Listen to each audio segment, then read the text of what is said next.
Everybody, and thank you so much for joining us, especially those of you who came from the US. I empathize with what time your body must be telling you it is right now.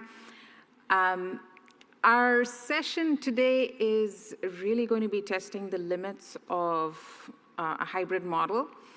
You have me here, but my co-chair, Andrew Breeden, and our three panelists are going to be presenting virtually.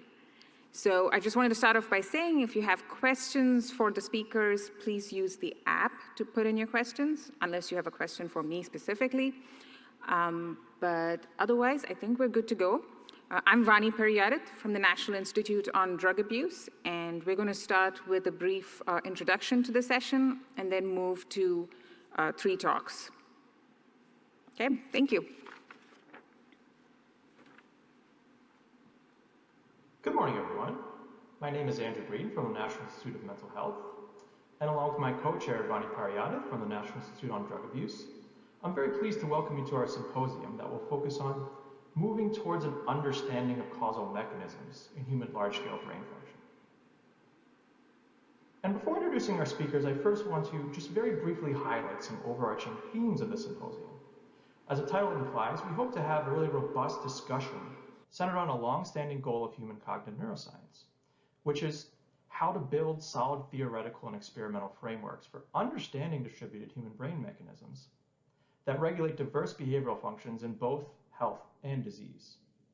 In particular, despite the fact that common neuroimaging studies undoubtedly generate important information about the function and structure of the nervous system with increasing spatial and temporal resolution, interpreting results in a clear mechanistic framework is often really challenging. It remains the case that many human neuroimaging studies focus on identifying correlations. So with that in mind, a major goal today is to identify and discuss barriers and challenges in moving towards these causal mechanisms. There are undoubtedly many ways to approach this challenge, but the session will focus on highlighting examples of experiments that have firstly applied innovative theoretical approaches to modeling distributed brain function, and secondly, combine these approaches with experimental manipulations that can provide both richer empirical context and also move towards model validation. Within this broad framework, our speakers will describe a variety of really interesting approaches and models, such as how multi-scale frameworks can be developed to bridge mechanisms across both microscopic and macroscopic levels, how we can better understand brain state dynamics, how to understand the dimensionality of global brain activity, and finally, how recurrent neural networks can model brain-wide interactions across both species and behavioral states. So with these themes in mind, I will turn it over to Vani to introduce our speakers. Thanks, Andrew. I'm Vani Pariyadath from the National Institute on Drug Abuse. I'd like to now introduce our speakers for today. They're Dr. Max Shine from the University of Sydney, Dr. Amy Kusiewski from Weill Cornell Medicine, Dr. Enzo Tagliazucci from the University of Buenos Aires and Latin American Brain Health Institute, and Dr. Kanakarajan from the Icahn School of Medicine at Mount Sinai. And with that, Andrew and I would like to hand this over to our speakers. Thank you.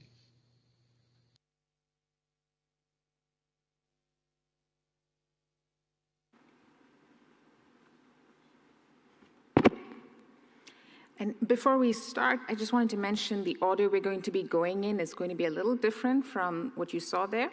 We're going to start with Amy Kusiewski. Thanks.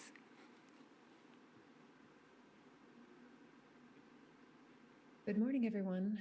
First, I'd like to thank the organizers, Vani and Andrew, for inviting me to participate in the symposium. I'm honored to be a part of today's speaker lineup. So the work that I'm going to be presenting today is some recent work led by my brilliant PhD student, Parker Singleton, who's in the computational biology department at Cornell. And a full description of the work can actually be found as a preprint on bioRxiv. So understanding and being able to objectively measure the mechanisms of psychedelics is really important if we aim for their use in a therapeutic context in which it's increasingly being used. A decade of neuroimaging studies has provided some novel insights regarding the psychedelic action in the brain, and one relatively consistent finding is that brain activity demonstrates an increase in entropy under the effects of psychedelics. And this seems to be related at a regional level to both the amount of white matter connectivity that we see a region has, as well as its 5-HT2A serotonin receptor density. This is where psychedelics have their most robust and agonistic effects. One model that was proposed recently in 2019 by Carhart, Harris, and Friston, it's called the relaxed belief under psychedelics hypothesis, and it was created in part to explain these findings. It actually views the brain as a Bayesian model or prediction engine, whereby perception and belief are shaped by both prior knowledge that you have about the system and the environment, as well as the incoming sensory information. Within rebus, the psychedelics are postulated to translate into a decrease of weight on those prior beliefs, which then has an enabling implication for bottom-up information flow. So it's theorized that the observed increase in entropy of brain activity under psychedelics is actually reflective of reduced energetic demands for the brain to navigate its dynamic landscape. And this work, as proposing rebus and others finding increased entropy of brain activity patterns, led us to our current hypothesis. So our hypothesis that we're testing with this work is that perhaps psychedelics' observed effects of increased entropy in brain activity actually arises from a flattening of the brain's energetic landscape. In this scenario, we imagine brain activity is represented by the coordinates of a hiker within a landscape. The shape of the landscape and how steep the slopes are will determine how much energy is required to move from one point in the landscape to another. We actually hypothesize that under psychedelics, the brain's energetic landscape may flatten, resulting in more easy and frequent state transitions of brain activity and thus increased entropy. So the approach that we took was one that was very eloquently proposed in Kornblath et al. In 2020 that uses network control theory to characterize brain states and quantify the trajectories of brain activity through the state space. Their paper, interestingly, linked the amount of energy required to move in the brain state space to measures of working memory performance in healthy control population. But most importantly, this approach actually allows us precise measurement of the brain's energetic landscape and a testing of our hypothesis that the landscape flattens under psychedelics. So in network control theory, the brain is considered to be a linear system in which activity that's represented by the vector x at time t flows both passively through the network via a diffusion process on the structural connectome, here represented by the matrix A, and actively through the effect of external inputs represented here by the product of the control matrix B and the external driving input U of t that is temporally dependent. After computing the controllability Gramian defined here as W, we can solve for the amount of energy, or the E min, that represents the minimum amount of energy that's actually needed to change the course of the natural diffusion process and complete that state transition from our initial state x naught to our final state xt. So let's get to the data and the experimental design. So this data was provided to us by our collaborators and collected in 2016. This first study was studying the effects of LSD. So these were 20 healthy volunteers who underwent 2 MRI scanning sessions at least 2 weeks apart. On one day, the participants were given IV placebo, and on the other day, they received LSD also intravenously. It was infused over 2 minutes, and right after infusion, the subjects had a brief acclimation period in a mock MRI scanner. And then 115 minutes after infusion, they went in for the full resting state scan. They had 3 7-minute and 20-second eyes closed resting state scans. The first and third were under rest, and the second one involved listening to music. Of the 20 individuals who participated in this study, 1 was excluded for anxiety and 4 for excessive motion. So we had 15 subjects left. The other study was a psilocybin experiment, and here we had 9 volunteers over 2 days. They were either given placebo or intravenous psilocybin and immediately scanned after administration of both substances with 5 minutes of resting state fMRI. So after collecting the data, we ran it through all of our processing pipelines, including strict control for motion, which was an important element to this study. After we had our clean data, we calculated the regional time series and concatenated all of the subjects' placebo and LSD or psilocybin scans into a big matrix and applied k-means clustering to this matrix to identify commonly recurring states of coactivation. And here we show the 4 states that we'd found. We tested for optimal number of clusters using elbow criteria and increase in explained variance. And we found 4 to be the optimal number of states. And when we looked at these states, we see that they are really 2 meta states that are composed of activity that is anti-correlated. So here we have meta state 1, which is defined by high amplitude and low amplitude activity in the somatomotor and default mode networks, and metastate 2, which is dominated more by frontal parietal activity, high and low frontal parietal activity. So once we have the brain states defined, we can actually then calculate metrics such as fractional occupancy, dwell time, appearance rate, and transition energies between states. So here, fractional occupancy is just the amount of time that a person spends in any given state. Dwell time is the amount of time that is spent in that state once the brain arrives at that state. Appearance rate is the number of times per minute that that state is traveled to. And transition energy is, as defined before, the amount of energy required to inject into a system to complete the state transition from one state to another. So first, we see a shift in temporal dynamics under psychedelics. You can see here that there's an increase in fractional occupancy of metastate 1 under LSD compared to the psilocybin case, and a decrease of fractional occupancy in metastate 2 under LSD compared to placebo. Again, this metastate 1 was somatomotor and default mode driven, while metastate 2 was more frontal parietal or a higher order activity. And we see that the shift in fractional occupancy, at least in LSD, may be explained by changes in dwell time. So the amount of time that the brain spends in a state once it gets to that state. We also see a similar shift in psilocybin case, except this wasn't statistically significant for fractional occupancy. And those sort of non-significant changes in fractional occupancy seem to be dominated mostly by changes in appearance rate. So to our main and primary hypothesis, we see that both LSD and psilocybin actually lower the state transition energies between all pairs of states. So it seems that across the board, there's a decrease in the amount of energy needed to complete the transitions between every state and every other state in both LSD and psilocybin compared to the placebo case. We actually see that across individuals, there is a correlation between the amount of energy reduction in a particular subject by LSD and the decrease in dwell time and the increase in appearance rate and the increase in entropy. So those subjects that had larger decreases in energy between the placebo and LSD case also had a larger shift downward in dwell time and a larger shift upward in appearance rate and a larger increase of entropy as measured by the levels of complexity. So the next question we had was by what mechanism do these transition energies decrease? So in the network control theory results of transition energy calculations that I just showed you, our control vector was a uniform control vector, which means that each region in the brain had uniform control over the system. But we also know that the LSD and psilocybin act on a specific serotonin receptor, specifically the 5-HT2A receptor. So we decided to test to see if using the 5-HT2A receptor density maps could also result in a decrease of energy, transition energy in this network control theory framework.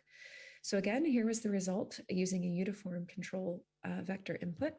And here's the result by using the placebo centroids and just shifting the control weights to be from uniform weights into the 5-HT2A spatial density receptor map. And we do see that when we use the control vector derived from the 5-HT2A density, we see a decrease in overall energetic demand for transitioning between brain states. We wanted to test that the distribution of these shifts in energetic demand was not because of the spatial distribution in the weights changing. So we did a spin permutation test where we randomly permuted the 5-HT2A density receptor map values and calculated that against the true distribution. And we do see a persistent decrease in energetic demand to transition between brain states.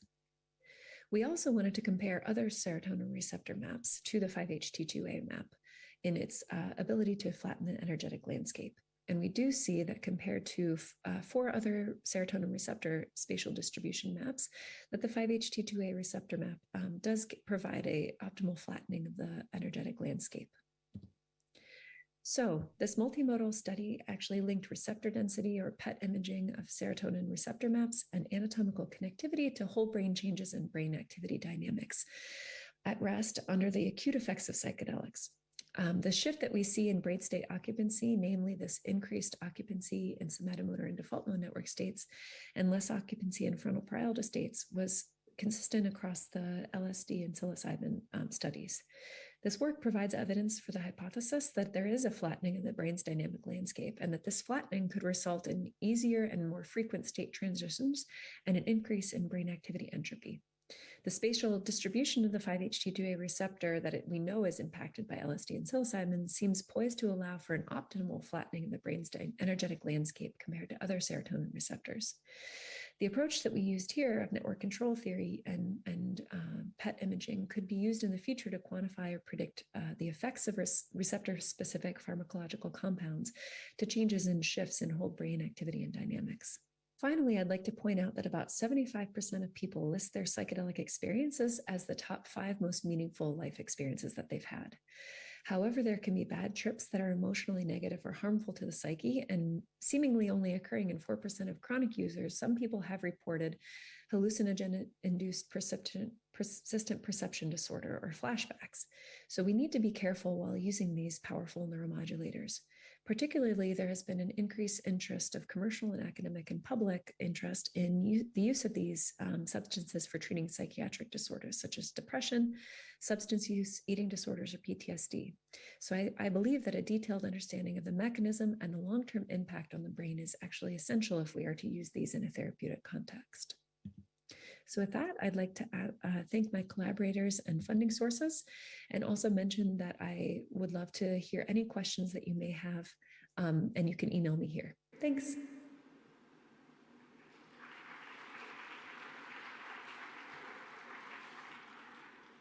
Okay, before we move to the next talk, just a reminder to put in any questions you have using the app, the OHBM app.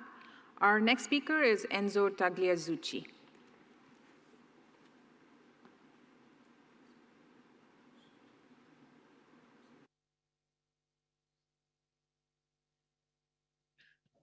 So welcome to my presentation. The title is Consciousness a Scalar? And I will try to attempt some answers to these questions using fMRI and computational modeling.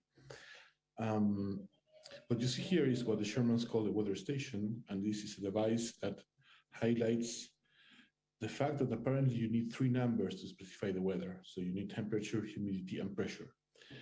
And since some time I started asking myself then, how come that apparently we speak about consciousness using a single number when admittedly consciousness is a phenomenon that is perhaps way more complex than the weather. So how we measure consciousness is inspired in how we measure, for example, temperature. The idea is that we have a scale that is a single numerical scale, is in 1 dimension. And the same way we have a scale for temperature. Also, there are different possible scales. In the case of temperature, you have Celsius, you have Kelvin, and you have Fahrenheit and others. And in the case of consciousness, we also have different metrics that attempt to capture the level of consciousness. And then there is a reference state. In the case of temperatures, we usually use the absolute 0, and we tend to describe or to compare consciousness or different levels of consciousness with respect to ordinary conscious wakefulness. So an important question, I think, is why apparently 1 number is enough. So 1 number is apparently enough for neurologists, for example, when they order states of consciousness in 1 dimension. Here you have the level of arousal or vigilance, and here you have the level of awareness of consciousness. And apparently it's useful to organize these states in this 1-dimensional line. And this happens not only for physiological states, such as the descent from wakefulness to deep sleep, but also for anesthesia of different dose or patients of different severity. Of course, this is not trivial that this has to be the case. There could be more dimensions, that could be different aspects of consciousness. Even from our own first-person point of view, it could be that it's not obvious that we should basically have one consciousness that is either on or off or changing between those extremes, but maybe we could have like experiment a more multidimensional phenomenon. There are theories which are more complicated. We try to fit states of consciousness into higher dimensional continuums, such as, for example, the AIM theory by Hobson and Schatz. But apparently, even if these theories describe states with more precision in neurobiological terms, they sort of come short of being useful in the practice. In the practice, neurologists will still fit a unidimensional scale to their brain-injured patients. And the same when a neurologist, for example, is interested in the depth of sleep. So one hypothesis for why apparently consciousness is usefully conceived as one-dimensional is that it is only practical to describe conscious states in this way, because brain activity is organized around a one-dimensional manifold as consciousness changes, in particular as consciousness is lost. So this means that there is, of course, a huge variability in the fluctuations of the brain. But if you factor out this variability, the variability that is not related to a level of consciousness, you will end up basically with a low-dimensional characterization of the brain. And the idea is that in this low-dimensional characterization of the brain, you start, for example, with wakefulness, and you move along some low-dimensional line here towards the deepest states of unconsciousness. So what I'm going to show you, we tried to address this hypothesis using data from 3 different routes towards unconsciousness. So we consider data of humans during sleep, during early sleep, sleep of medium depth, and then deep sleep or slow wave sleep. Then we also have fMRI data of subjects under 2 different doses of propofol, so light sedation and loss of consciousness. And then we have data of patients, brain-injured patients of different severity. So patients in a minimally conscious state and patients who have a responsive wakefulness syndrome. And the idea is to see if we can somehow compress the fMRI recordings into this line that summarizes loss of consciousness and whether these states fall into this line as expected. So to do this, it's difficult to directly apply a method to reduce the dimensionality or to find this manifold to empirical fMRI data, because the most powerful nonlinear methods, such as the case of autoencoders, for example, require lots of data. So in this paper, what we showed is that one can use whole brain modeling to augment the data and then use this data augmentation to generate samples for a variational autoencoder, which will represent fMRI data in a nice and organized way. The autoencoders are deep neural networks that take, for example, functional connectivity matrices as inputs, and then after going through a bottleneck of 2 units, in this case, they produce as outputs also functional connectivity matrices. And they are generative in the sense that if you put different numbers here, you will end up for each choice of numbers with different functional connectivity matrix. So this is basically the landscape of all the matrices you can get by changing these 2 numbers. So when you train these to reproduce these FC matrices that are produced by a model, you see above and below the diagonal the original and the reconstructed versions, and you see they're very similar. So this works very well to compress the data into 2 numbers. And if you plot different, in this case, states of sleep in this 2-dimensional space spanned by these 2 latent units, then you see that they fall into this nice, almost one-dimensional line here. So what's interesting about this is that you don't need all the data to train the autoencoder. You can only use, for example, wakefulness and deep sleep, and the other states fall nicely in the middle. So what we did here is a generalization of this article. So we fitted a whole brain model in which the local activity of each region connected by DTI is given by Hopf bifurcation, and then we introduced some special heterogeneity in the model, meaning that different regions could have different bifurcation parameters depending on their membership to resting state networks. And then with this, we could fit these small parameters to optimally reproduce functional connectivity matrices obtained or measured during different brain states. And then using the autoencoder, we can encode then this data augmented space into these two latent space state units.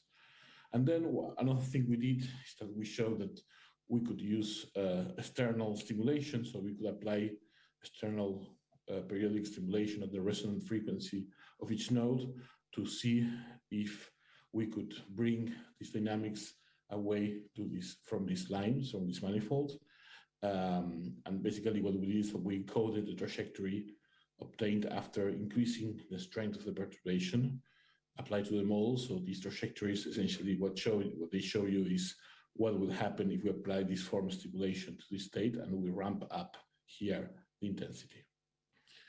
So the main result, first of all, is that using only 3 states, wakefulness, deep sleep, and unresponsive wakefulness syndrome, we can train the autoencoder, and then when we apply the autoencoder to the other states, it also falls nicely in between.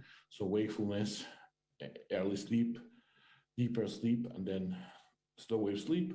And then we also have then the anesthesia states and finally the patient. So this is as expected. And only using part of the data, we can find the expected relationship. And this is almost a unidimensional line. So what you see here is that we are not using in arbitrary way the latent space, but essentially if you move in this direction, what you are seeing is loss of consciousness. So here is the landscape of functional connectivity matrices and what happens as you move in this direction. This is, again, when you start here, and then this is the state of deepest unconsciousness. And what you see clearly is that FC is reduced as you move in this line. But that's not the only thing that happens, actually. So we normalize this matrix and show that, yes, of course, FC is reduced, but also there are other things happening when you factor the reduction in FC out. What you see here is that FC is reduced in some regions and is increasing a lot in others.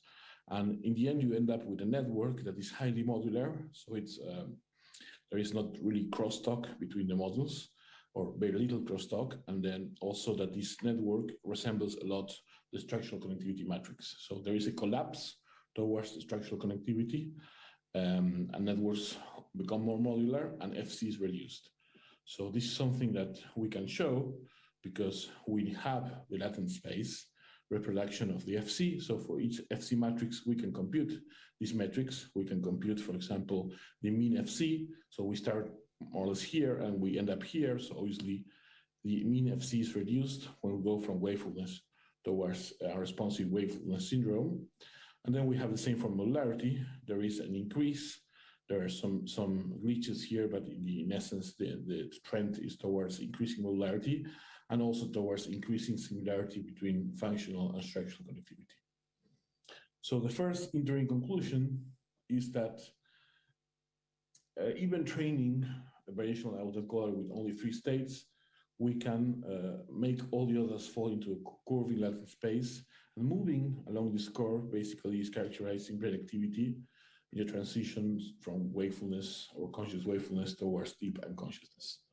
So briefly, the second part, the idea is to see, okay, so we have these low dimensional characterizations. What happens when we introduce perturbations into the brain, into the simulated brain activity? Can we somehow go away from this trajectory? And what is the meaning of that? So what I'm showing you here is what happens if you apply this periodic stimulation to one region in the parcellation that we use to build a model. And as you ramp up the intensity, basically you have this trajectory. So this is the scatter plot of general anesthesia with propofol, and this is for wakefulness. And you see that in this region, basically you go from anesthesia towards wakefulness, and here you recover an FC matrix that is typical of wakefulness. And this is what happens when you apply this to all other regions in the parcellation. You end up with a family of trajectories, and the line here is encoding the average of these trajectories. So what happens when we apply this to all these other states is that we have different displacements. But what I think is very interesting is that all of the displacements point more or less in the same direction. They all point towards wakefulness. Some of them are clearly giving a state that is really close to wakefulness. Like, for example, if you apply the perturbation here in anxious sleep, you end up here, which is really close. But even if you don't, what you see is that there is a general trend towards going in the right direction as we introduce this resonant periodic activity in the model. We can use different metrics to characterize what happens. For example, how far away from wakefulness you end after a perturbation is introduced, and how far away from when you started you end when the perturbation is introduced. And what we have is something we more or less expected. So as a function of depth of unconsciousness, this is increasing. So it's much harder to end up close to wakefulness if you start with the patients, and not so much if you start with light sleep. And there are some states in which you can very easily displace the activity away, like sleep, which makes sense because they are really unstable states, while there are other states, such as the brain injured patients, in which they're really stable. You cannot really go far away from when you started. And then what is confirmation of this result here, that they are going in the same direction. Essentially, as we ramp up the perturbation strength, what you see is that the mean functional connectivity is increasing for all states, but also the modularity is decreasing, and also the correlation between FC and structural connectivity. So all these metrics that were used to index the depth of unconsciousness, they're moving in the other directions. They are recovering. So the interim conclusion is quite simple, that external perturbations tend to displace the brain towards conscious wakefulness along this one-dimensional manifold, but sometimes, consciousness is just too far, so you won't reach it. So this is a potential explanation of why it's so difficult to induce perturbations that will wake up the participants. So in conclusion, the original hypothesis we presented seems confirmed, at least to a certain extent, for these different brain states, but more exhaustive analysis of brain states perhaps is necessary for validation. So we would like to see if other brain states fall neatly, again, a one-dimensional continuum when they are encoded in this way. And also we would like to explore what happens in terms of perturbations, ideally using empirical data. So this is the team that worked with me on this project. Thank you very much for your attention.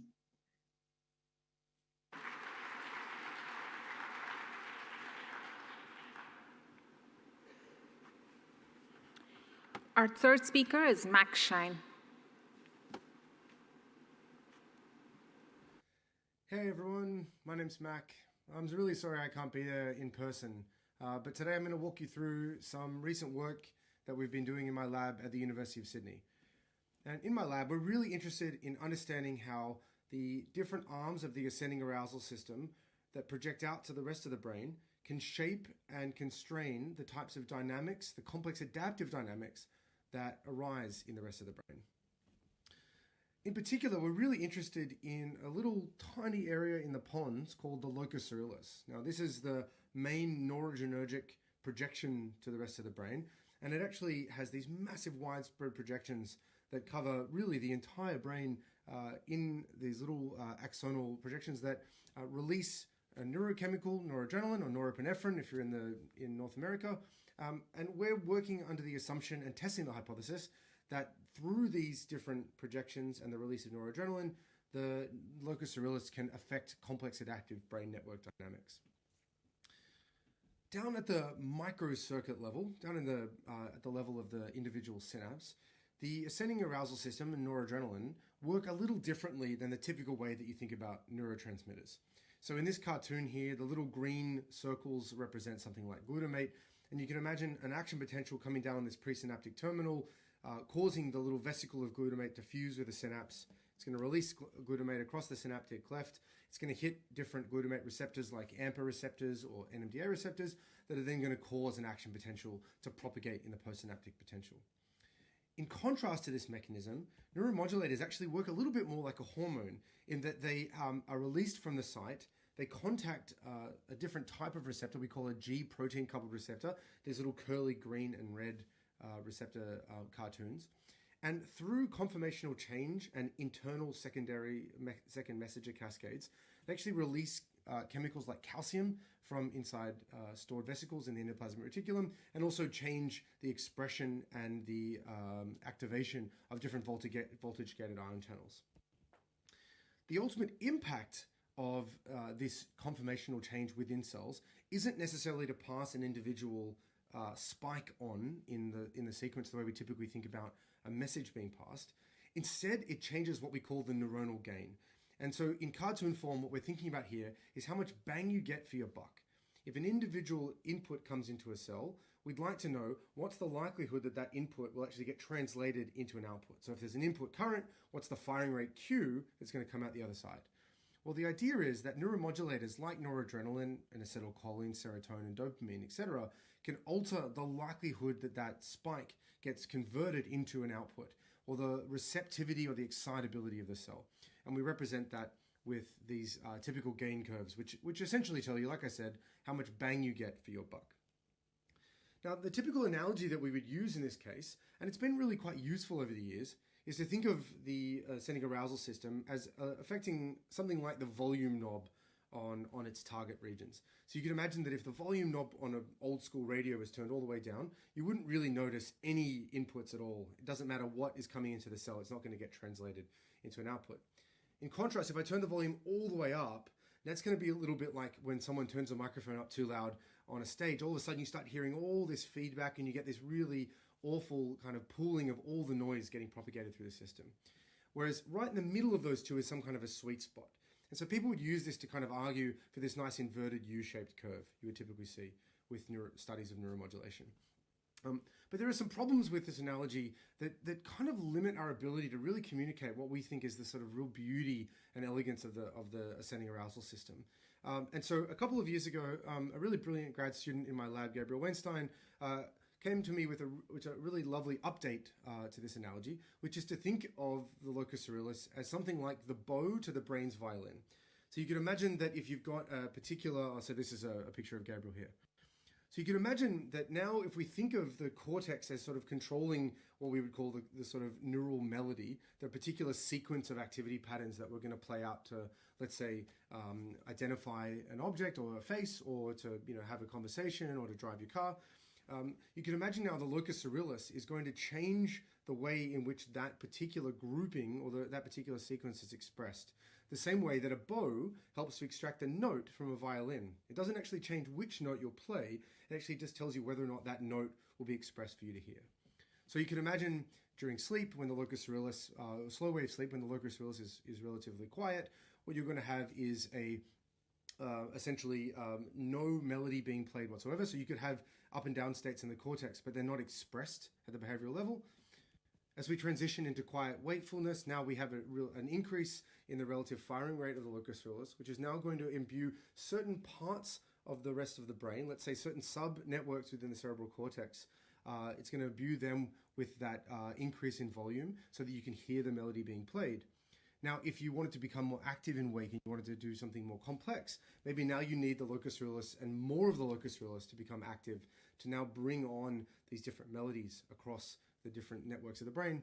And then you could also imagine if something salient happened, then all of a sudden you'd have a big increase across the entire locus coeruleus, which is then going to douse the rest of the brain in noradrenaline, and then change the types of firing patterns and the types of communication events that can occur. So I want to bring this idea of the locus coeruleus and its impact on the rest of the brain into sort of sharp contrast with another really, really common, really highly conserved and very influential neuromodulatory system, which is the cholinergic system. And so the main projection of the cholinergic system to the rest of the cerebral cortex comes from the basal nucleus of Maynard. It's a little small smear of cholinergic cells that sits right underneath the nucleus accumbens in the basal ganglia and right above the hypothalamus, so right in that forebrain area. And in contrast to the way that the locus coeruleus projects out to the brain in a really diffuse manner, the basal nucleus of Maynard projects in a much more targeted, or what we would call a segregated fashion, to the rest of the brain. So to kind of to stretch our analogy quite thin, but I think just to give you that intuition, you could think of the locus coeruleus as acting like a bow, which is going to change multiple networks at the same time, whereas the basal nucleus and mainnet will be a little bit more like pizzicato, where you could pluck a particular string and get that note out without affecting any of the other strings. And so in some previous modeling work, really brilliant postdoc in my lab, Eli Muller, created what's called a neural mass model to try to understand the impact of changing these kinds of broad, diffuse projection patterns onto a working model of typical brain dynamics. And to cut a very long story short, what Eli was able to show was that as you increase the diffuse coupling in the system, as you increase the influence of something like the locus coeruleus, what you effectively do is what we'd call flatten out the energy landscape of the potential states that the brain could reach. So you can imagine that if the value is really low, you're sort of stuck doing whatever it is that you're doing. And as you increase the diffuse coupling, now all of a sudden the potential options are available for you to move around that state space into really novel configurations. So now what we can do is we can think, well, if the locus coeruleus is a little bit like that diffuse system, that ought to give us this flattening. And if the basal nucleus and mainnet is more like that targeted system, that also ought to give us a deepening in this attractor landscape framing. We should be able to test these ideas using neuroimaging data. So another really great postdoc in my lab, Brandon Munn, was really attracted to this idea and wanted to test this in empirical data. And so what he did was he took some 7T resting state fMRI data that we'd received from Luke Hearn and Luca Kochi, who are up at the University of Queensland. We essentially took the cortical resting state dynamics from each of these different subjects. We had 59 subjects in total. And what Brandon did was he quantified how likely it was for a particular brain state. What I mean by that is the configuration of different activity or bold patterns across all the different ROIs we use in a study, how common that different state was. And we defined the likelihood of being in that state as 1 over the probability of that state being present across the resting state session. And then what he did was he extracted time series from the locus coeruleus and time series from the basal nucleus of mainnet. And we were very careful to correct for physiological noise as well as other parameters such as the nearby fourth ventricle, which sits right behind the locus coeruleus, which we wanted to ensure didn't affect our results. And what Brandon was able to then do was to take this energy landscape framework, and he was able to then perform a cross correlation essentially with the locus coeruleus time series and the basal nucleus and mainnet time series. And to cut a long story short, effectively what he found was that there was evidence for our hypothesis that after peaks in the locus coeruleus, after the bold went up in that particular subnucleus, the energy landscape became relatively flat. That meant that it was much easier for the brain to shift into really novel states. Whereas if the basal nucleus of mainnet had a peak in its bold response, you actually found exactly the opposite, that you were much less likely to move to a new state. You were much more likely to stay in the same state. So we found that really, really exciting, but we really wanted to try to understand what the functional benefit of such a pattern would be. And so Brandon found a really lovely data set online where individuals pushed a button while they were doing breath awareness meditation. And then what we could do is we could orient, so that what they had to do was attend to their breath. Obviously, over time, you'll become distracted. You then become aware of the fact that you're distracted, and then you push a button. Now, we obviously can't understand or really tap into what's happening while they're distracted. But what we can do is we can orient our data to that button press. And lo and behold, we found that there was a big increase in the locus coeruleus as well as the energy landscape flattening just before that button press, suggesting that your awareness was mediated by this locus coeruleus shift. Gabriel, the grad student I mentioned before, has been really chasing some of these ideas down in different data sets. So in this case, we have a data set from James Dankert at the University of Waterloo, where individuals sitting in a 3T scanner, watching the series of little black and white images shift from one configuration to another. And they have to push a button whenever they notice that the image has changed. And so our prediction was that the locus coeruleus should flatten the landscape and allow you to tell the difference between image 1 and image 2.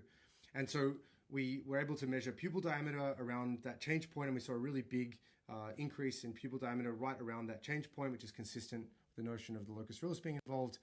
And he was also, Gabriel was also able to quantify landscape topography and essentially show that there was landscape flattening right around that point too, which we think is a really, really exciting confirmation and replication of the original result in a really different task context. Another really talented graduate student in my lab, Natasha Taylor, has been chasing down some other really interesting ideas. So here we worked with Fernando Calamente, took diffusion-weighted imaging from the Human Connectome Project, created seeds in the locus coeruleus and the basal nucleus of mainnet, and looked for white matter connections between the two. And what Tash was really interested in asking was, does the strength of connection between those two hubs tell you something about what will happen in their attractor landscapes over time? And essentially what she found was that if you look at the strength of connectivity between those two different hubs in terms of structural connectivity, it has a big impact on just how flat and how deep the landscape can become afterwards, suggesting a real trade-off between these two that is augmented by structural connections between the two regions. And then finally, we're doing some really interesting and exciting causal work with Valerio Zerbi and colleagues in Lausanne in Switzerland, where they actually optogenetically stimulate the locus coeruleus in mice who are lightly anesthetized, and we can actually recreate these same landscape flattening effects in mice.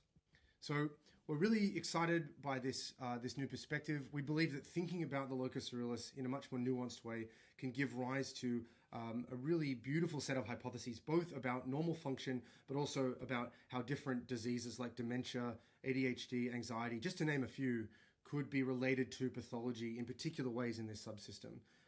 And with that, I'd like to say thank you very much. Real shame that I couldn't be there in person, but please do reach out to, I'm happy to answer any questions and hopefully see you next year.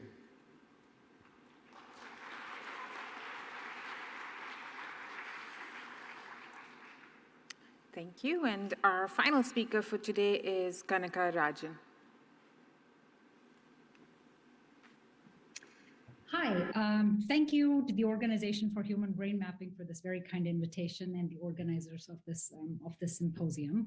My name is Kanaka Rajan. Thank you for allowing me to participate virtually in this really truly fantastic meeting. And next year, I hope we all get to attend in person. So before I begin my talk, I want to thank the people that did the heavy lifting. I'd like to thank my collaborators, Carl Deisroth and his lab, whose data I'm going to be talking about today.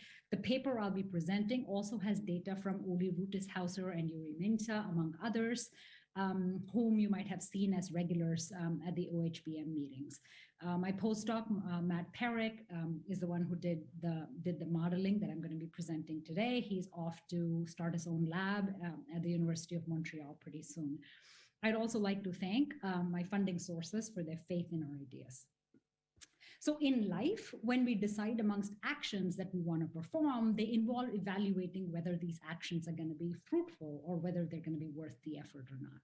So if we find that repeatedly our actions are fruitless, often the observation is that we sort of have the state of hopelessness. So in the extreme, that can manifest as hopelessness or helplessness in some cases.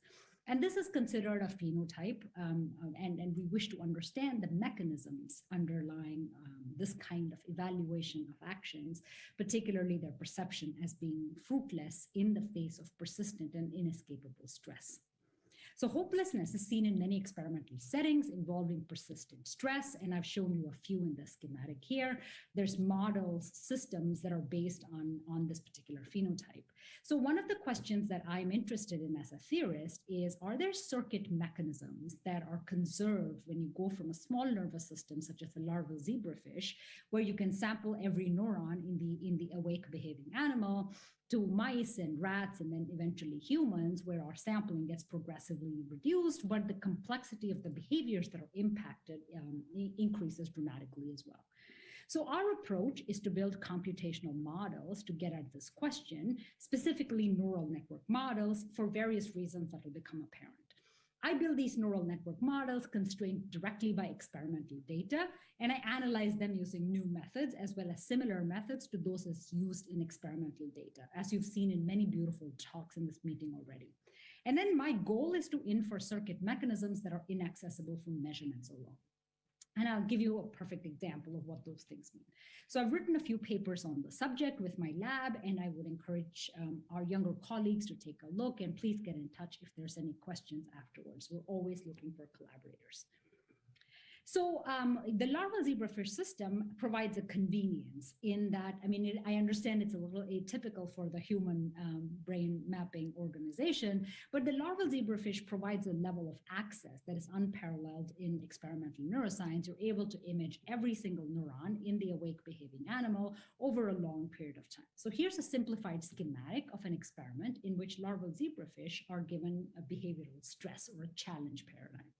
Now, over time, these fish experience the stress as inescapable and persistent. And what started out as an active coping state where they whip their tails vigorously to try and avoid the stressful stimulus, eventually they go into the state of passive coping where they say they don't swim anymore or they just refuse to have any movement. And so this is quantified over here where I'm plotting the tail whip velocity over time. And you can see that in black is the velocity of the control fish, in blue is that of the shocked fish, and in pink, the bar that you see here is the duration of the behavioral challenge. And you can see this phase of active coping where the shocked fish do actually indeed in the beginning exhibit this elevated increased response trying to avert this stressful experience. And then over time, they lapse into this passive coping where the movement decreases below that of the control fish. These are averaged over 5 different individuals. Now, the Dizeroth lab has pioneered the use of optogenetics, and so they have managed to image at cellular resolution practically the whole brain of the fish during the process of this 30 to 45-minute long experiment. So the question we want to ask is, well, what is the mechanism that mediates the transition, the behavioral transition that is observed in these fish going from active to passive coping in the face of persistent and inescapable stress? So as I mentioned before, approaches to build neural network models and to constrain them directly by experimental data and infer from them mechanisms that are inaccessible from just measurements alone. So let me tell you what that involves. So the first step of building these models is, so the class of models I'm going to be talking about are recurrent neural network models. And there's a lot of foundational work in this field. And that all that means is that these network models have abstractions. They have model neuron-like units that are connected to each other through these recurrent connections. Now, these models are, an obvious abstraction of the complexity of biology, but you can extend them to multi-region, potentially brain-wide networks by just wiring more than one single module RNN to one another. So here's a schematic where RNN A, B, and C are wired together through inter-area projections. Now, the mathematical convenience of RNNs is that you can understand everything you want to know about these networks by looking at this kind of directed interaction matrix, in which basically quantifies the pairwise interaction between all pairs of active neurons, model neuron-like units in this network. So if it's a single module, you get this one matrix in which each element is quantified. Each element here indicates a pairwise interaction between active neurons. And if it's a multi-region RNN, this matrix, it's still a single compact mathematical object, but now it acquires this interesting structure in which along the principal diagonal are these blocks that I've colored in blue, yellow, and red that indicate the within area interactions. And these other blocks that you see off diagonal are the inter-area interactions. So this one mathematical object tells you what the connectivity, effective connectivity it is that is manifested in the dynamics that are captured experimentally through various techniques. So that's the first thing we do. The second thing we do is to train the activity of each model neuron-like unit to match neural data directly. And this can be done through a variety of training algorithms derived from machine learning. But at every time step, this entire matrix that you saw before undergoes a change. So it doesn't correspond to the literal plasticity mechanism at play in the biological system, but it's a trick to get these networks in a state where once you release the training, they autonomously produce dynamics that are consistent with experiments.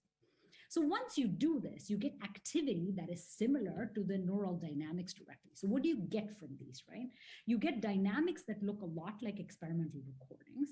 You're able to infer from them consistent brain-wide interactions through those matrices that I just showed you in the schematic before. And what I'm excited about to tell you today is that you also get currents that are due to these interactions, both within and across areas. So you can think of it as information flow within and across areas. Now, out of the three things that are these outcomes from these RNNs, these two quantities, that is the interaction, the effective functional connectivity, except it's sort of this causal relationship, and these currents due to recurrence within and across areas, these are quantities that are inaccessible from measurements alone. So that's the gain. That's what we get from using models like this that you wouldn't get from other methods such as Granger causality or DCM. So RNNs provide these two features.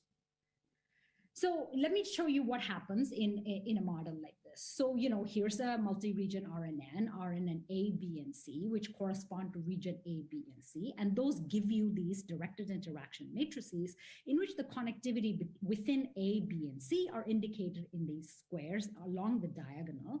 And B to A connectivity is here, and C to A connectivity is here.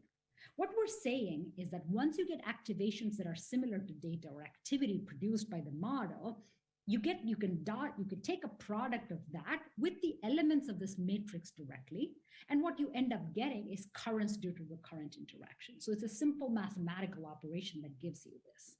Now, if you didn't have this matrix, you wouldn't know how to compute these currents, and this is why we're calling this current-based decomposition, or curved for short. So let's look at the currents in a brain-wide model of the larval zebrafish. We're currently finishing up a paper in which we've modeled all 13 regions at the whole brain level of the zebrafish, but I'm showing you three areas here. Area A, which is habenula-like in blue, area B, telencephalon-like in yellow, and area C, which is raphe-like in red. So that's where they are in the actual, the head of the fish. And once you fit this model to the data exactly as I told you before, you get a directed interaction matrix in which within habenular connections are here, within telencephalon connections are here, and within raphe connections are here.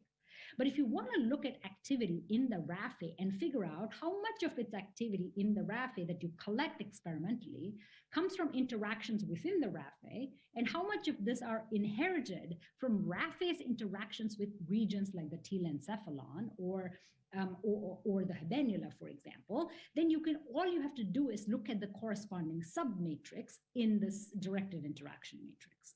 And that also is able to give you currents that flow from interactions within the habenula, as well as currents from telencephalon to habenula and raphe to habenula, respectively. And so that's what we're calling this application of this method curved.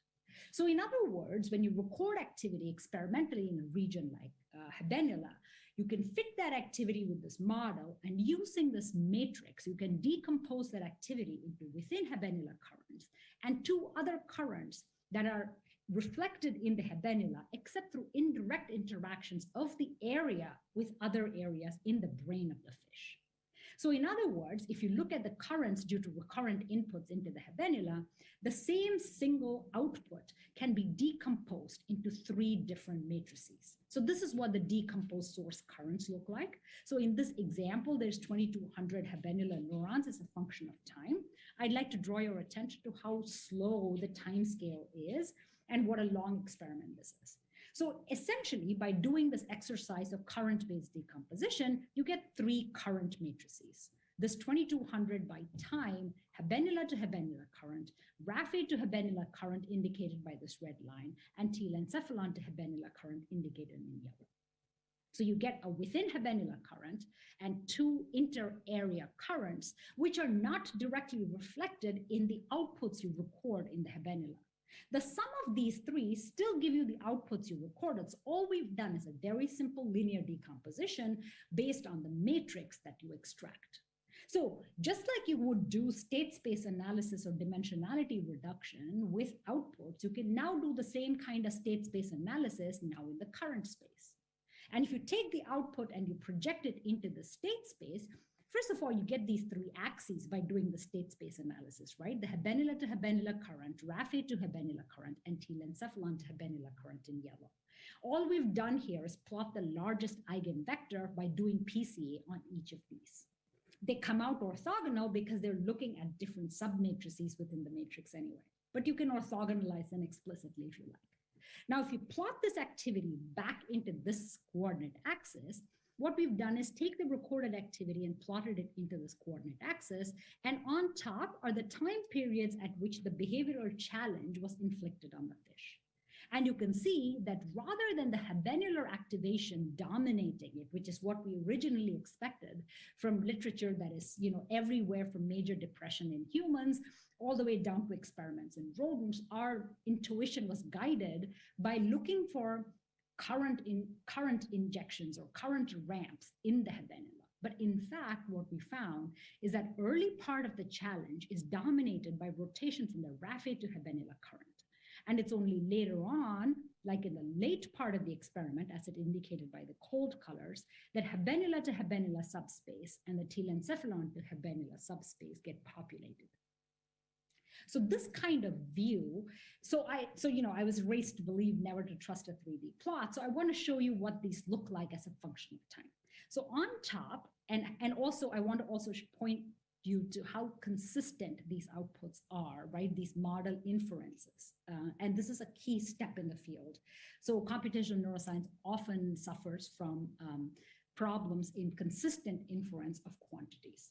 So all we've done here is plot the activity as a function of time. It's a time-based view of the same kind of 3D plot in current space. Now in black is the tail whips of the fish as a function of time. In yellow is the telencephalon to habenula current. Red is the raphe to habenula current, and blue is the habenula to habenula current. These are averaged over 5 different RNNs based on 5 individual fish each. So you can now see that in control fish, the 3 currents parallel one another. However, when you look at the shocked fish, which is RNNs based on data from the shocked fish, you see this remarkable early ramp in the raphe to habenula current, rather than anything changing in the habenula as a function of time. And it's only after the fish has lapsed into passive coping, as you can see from the activity in the tail whips going to 0, that the habenula to habenula and telencephalon to habenula currents start to come on. So the separation in time scales was only revealed when you start looking at this current-based view. Now, what we want to be able to do with this method is, so on bioRxiv is a paper that's currently in review, where we've applied this technique to data sets from humans, from rodents, and macaques, and from larval zebrafish across a variety of behavioral paradigms, where we've shown the effect of looking for these unexpected changes in the current space rather than in the recorded output space. So what we want to be able to do is to take this method and propose it as a powerful complement to the traditional point of view of looking at outputs, which is to correlate recorded outputs with behavior, as you can see here in the fish case, or looking at activity directly, even by sorting it, which is what you see here. If I went just by outputs, I would expect that there'd be a ramp in the output of the habenula driving this, but instead, it's really a ramp in the raphe to habenula current rather than activity in the habenula that is driving this transition.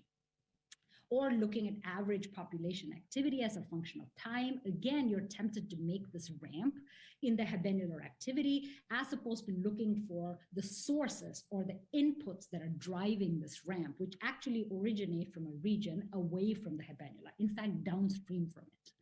And also the traditional state space view, which is projecting the outputs recorded experimentally into principal component space. So that's what you see here.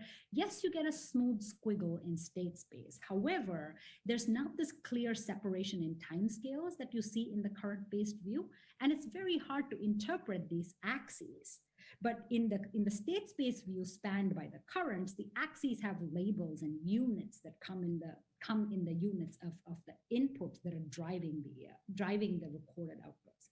So it's much easier to interpret this relative to the traditional state space view. So we're not intending to replace these traditional points of view, merely offering current-based decomposition as a complement to looking at brain-wide interactions in various nervous systems.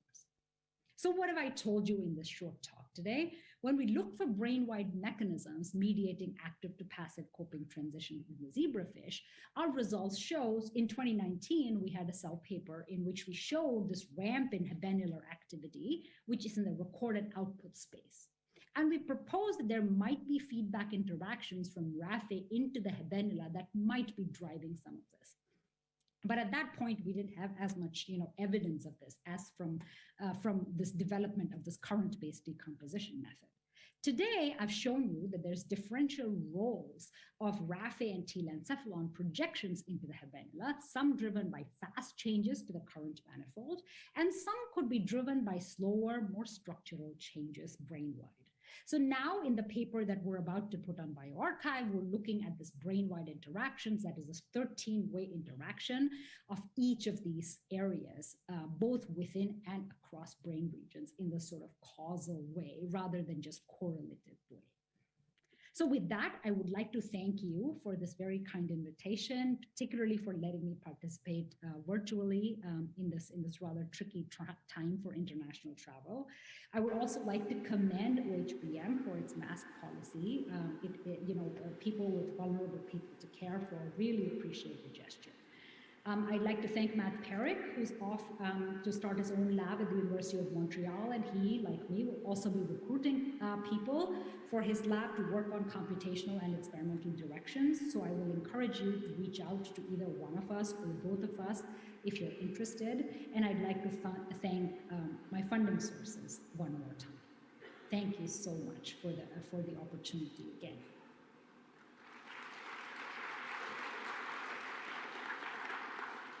And that brings this session to an end. I'd like to thank all of you for joining us, and I also want to thank our panelists for making this happen. And of course, thank you to OHBM. If you have questions for the panelists, please continue to use the app to ask them. A few of them are just starting to wake up in the next couple of hours, so they'll continue to respond over the next couple of days. Thank you again. Bye-bye.